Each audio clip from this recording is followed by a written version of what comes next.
Welcome to Meet the Candidates 2022, a voter education program brought to you by the Shakopee Chamber of Commerce.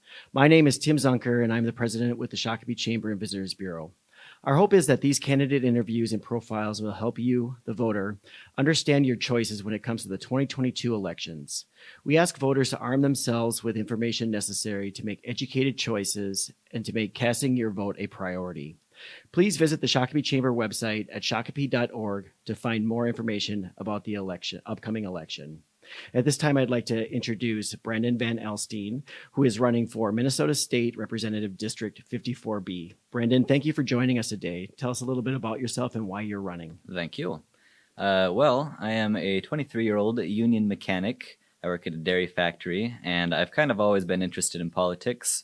Especially watching the presidential elections of 2016, 2020, it became pretty apparent that our government is not representing the people.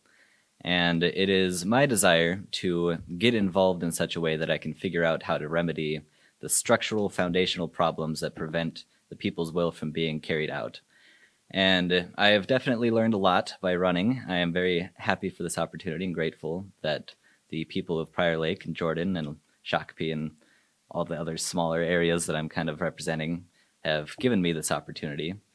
And it is my hope that while in office, I will be able to enact change that will make it so the people's will is the priority rather than corporate interests or any other special interests. Great. Thank you, Brendan. We'll get started with questions. If you could write, sign, and pass 3 laws today, what would they be and why? Well, the number one thing that would be on the top of my priority list would be overturning Citizens United and getting money out of politics.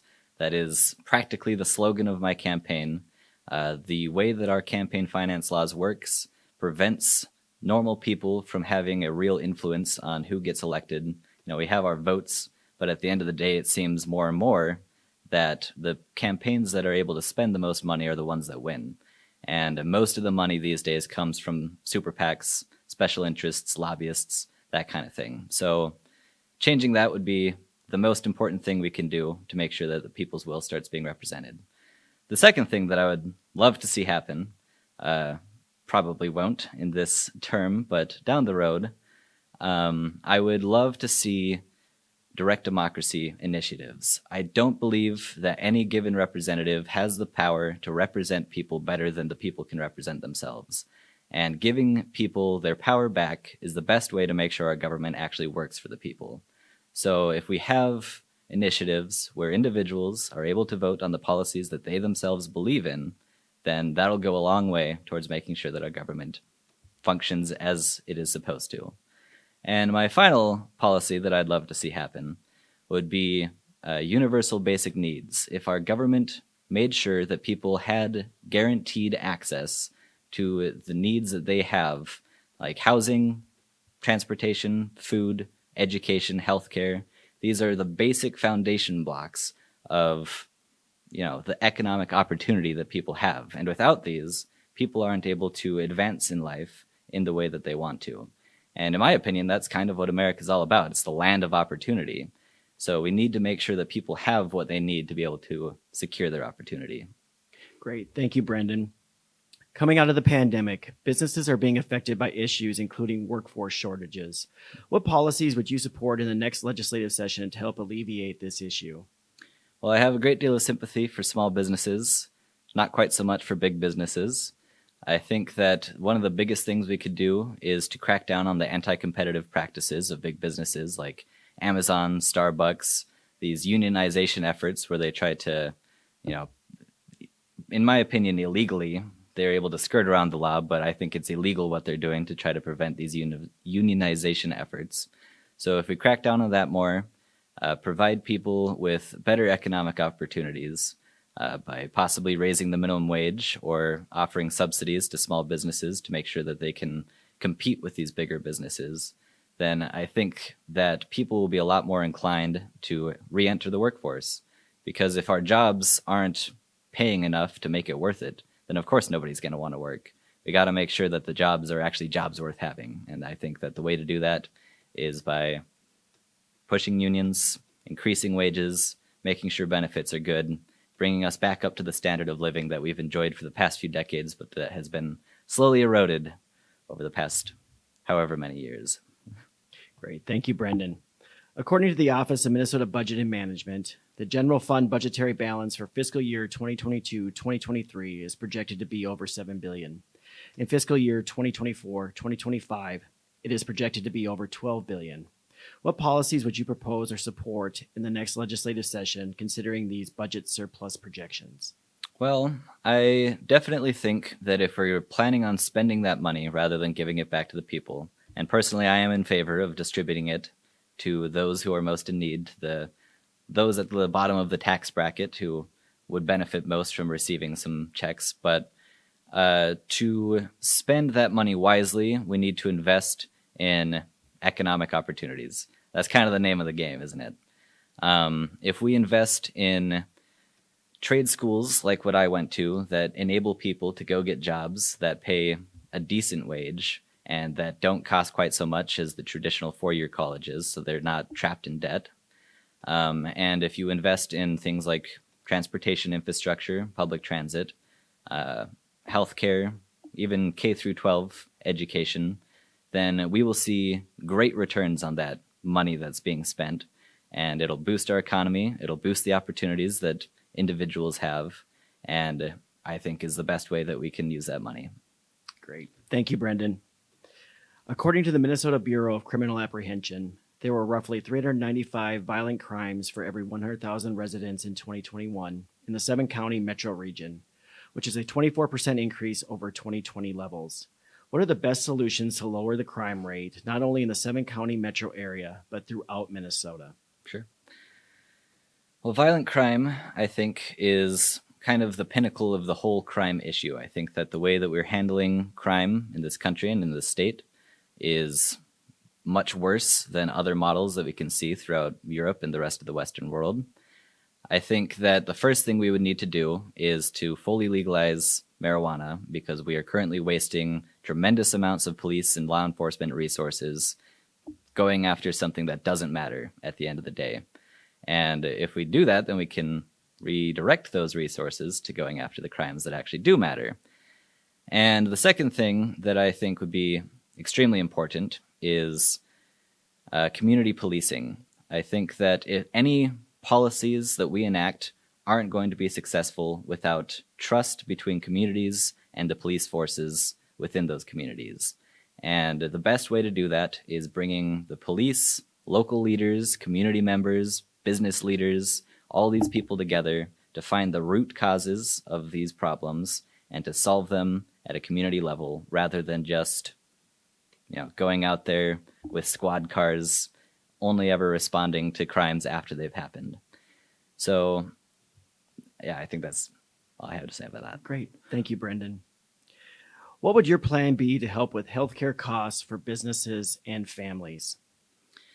Healthcare is one of the big things that I think is a big inhibitor to small businesses that makes it extremely difficult for them to compete with larger businesses. My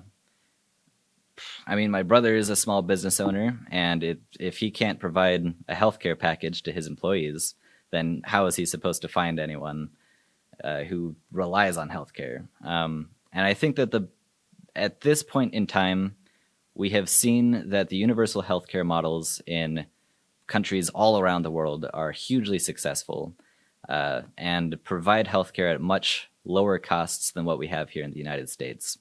And what I would like to see is a universal healthcare deal for Minnesota, hopefully for the rest of the country to follow along as well.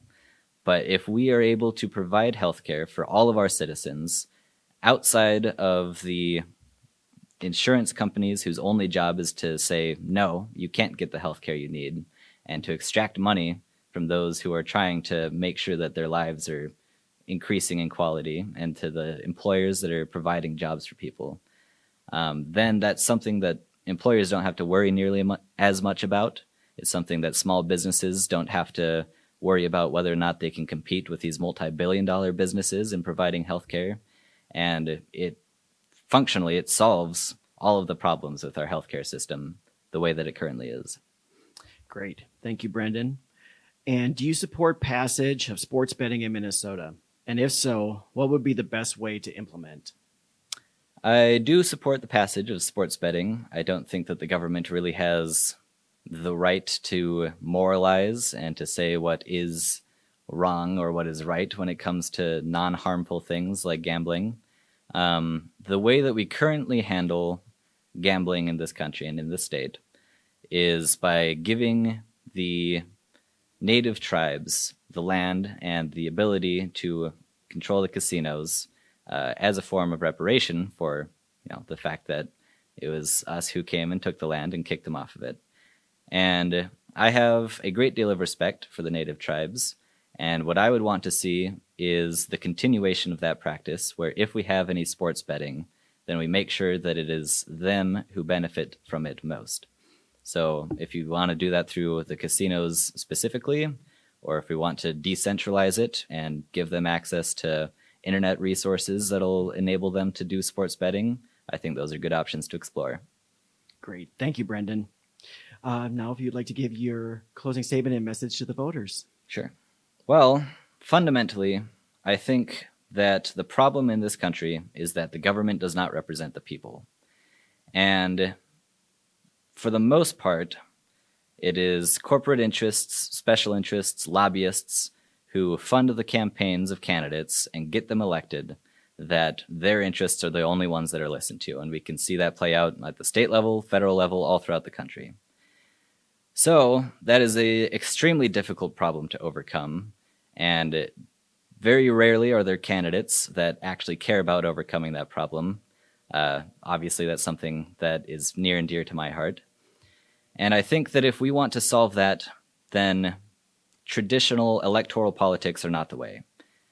Voting for any individual candidate and hoping that they're going to go in and solve all these problems, they can't. If I get into office, the party will come to me and they'll give me the deal of letting go of my morals so that I can get more power and direct the party better. That's not the way to do politics. So I guess my message to the voters is participate. Go out, meet your neighbors, get involved in local politics, try to figure out what the problems are in your own community and solve them yourself. If you want to see problems solved in this state, then do it yourself. Put in the effort and you will see tenfold returns on what effort you put into it. Thank you. And again, the views expressed in these interviews are those of the candidates, not those of the Chamber and Visitors Bureau. The Chamber is sponsoring these events as a service to the community and has gone to great lengths to ensure the objectivity. The Chamber does not endorse any candidates, but seeks to provide you, the citizens and voters of Shakopee, with the information you need to make an informed choice. The Shakopee Chamber and Visitors Bureau extends a sincere thank you to the candidates. We appreciate your time and service to our community by running for office. You are performing an important service to us all. Again, thank you for joining us for this edition of Meet the Candidates 2022. Please join us September 29th at River Valley Church for our candidate forum. Please visit the Shakopee Chamber website at shakopee.org for more information. Thank you. Thank you, Brendan. Thank you.